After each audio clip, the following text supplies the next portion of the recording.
Tab কেলেঙ্কারি নিয়ে চরম উত্তেজনার মধ্যেও বন্ধ হচ্ছে না প্রতারণার ঘটনা। একের পর এক স্কুল থেকে আসছে অন্য অ্যাকাউন্টে টাকা ঢোকার খবর।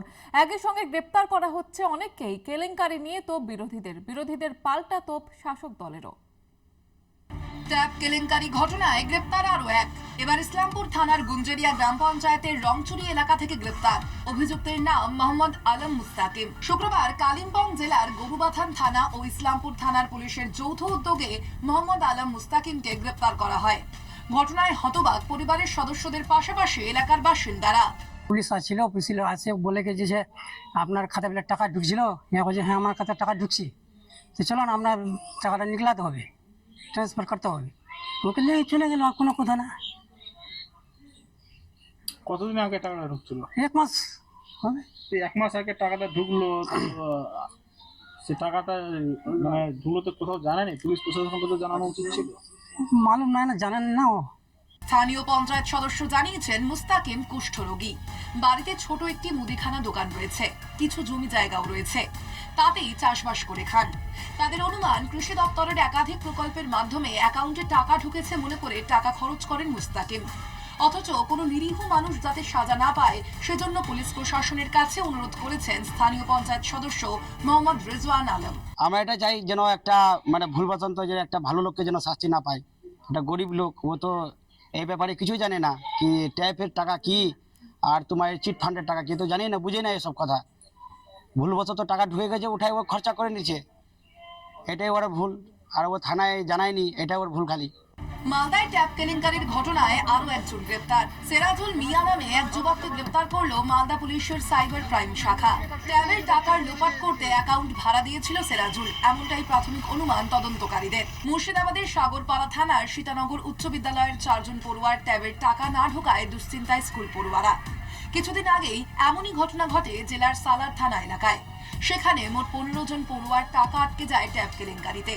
ট্যাব জালিয়াতির শিকার কালীগঞ্জ ও চাপড়ার 2 স্কুলের 27 জন পড়ুয়া। ইতিমধ্যে স্কুলের পক্ষ থেকে থানায় অভিযোগ দায়ের করা হয়েছে। ঘটনার তদন্ত শুরু করেছে পুলিশ। 20 জনের যে ট্যাবের টাকা আমরা বাংলা শিক্ষা পোর্টালে অ্যাকাউন্ট নম্বরগুলো আমরা যে পোর্টালে আপলোড করা হয়েছিল, তো সেই আপলোড করা অ্যাকাউন্ট নম্বর আমরা যখন ফাইনালি সাবমিট করি, তো সেই অ্যাকাউন্ট নম্বরগুলো অন্য অ্যাকাউন্ট নম্বরে ট্রান্সফার হয়ে গেছে, তো সেজন্য ওদের টাকাটা ওরা পায়নি। এদিকে ট্যাব কেলেঙ্কারি নিয়ে প্রশাসনকে বিঁধতে ছাড়ছে না বিরোধীরা। প্রশাসনিক মদত ছাড়া ট্যাব কেলেঙ্কারি সম্ভব নয়, দাবি অধীর রঞ্জন চৌধুরীর। ট্যাব কেলেঙ্কারি নিয়ে সরকারকে ছেড়ে কথা বলেননি বিজেপি নেতা দিলীপ ঘোষও। প্রশাসনিক গাফিলতি ছাড়া, প্রশাসনিক মদত ছাড়া এত বড় কেলেঙ্কারি হতে পারে না। এখন দিদি বলছে আমি যারা ট্যাবের টাকা পাইনি তাদেরকেও টাকা দেবে, তো জনগণের টাকা লুট হবে কেন? আপনি বলছেন ক্ষতিপূরণ দিয়ে দেবে, টাকা ফেরত দিয়ে দেবে। খালি এই পশ্চিমবঙ্গ সরকারের পোর্টাল থেকে হ্যাক হয়ে যায়, তারা ভারতবর্ষে তো হচ্ছে। সরকারি টাকা তো সরকারি মাধ্যমেই যায়, সরকারি অ্যাকাউন্টেই যায়। কেন্দ্র সরকারও টাকা পাঠাচ্ছে, হচ্ছে, সব হচ্ছে। এই টাকাটা লুট হয়ে গেল কারণ কি? এর কোনো বেহিসাবি টাকা কোথা থেকে আসছে, কোথায় যাচ্ছে। লক্ষ্মী ভান্ডারের টাকা, ট্যাবের টাকা। সবচেয়ে দুঃখের বিষয়, গরিব বা পরিবারের ছেলে মেয়েদেরকে উনি আশ্বাস দিয়েছেন যে ট্যাব দেবো, তারপরে পয়সা দেবো, সেটা লুট করে খেয়ে নিচ্ছে। সাইবার ক্রাইমের অপরাধের দায় সরকারের উপর চাপানো হচ্ছে, দাবি তৃণমূল মুখপাত্র জয়প্রকাশ মজুমদারের।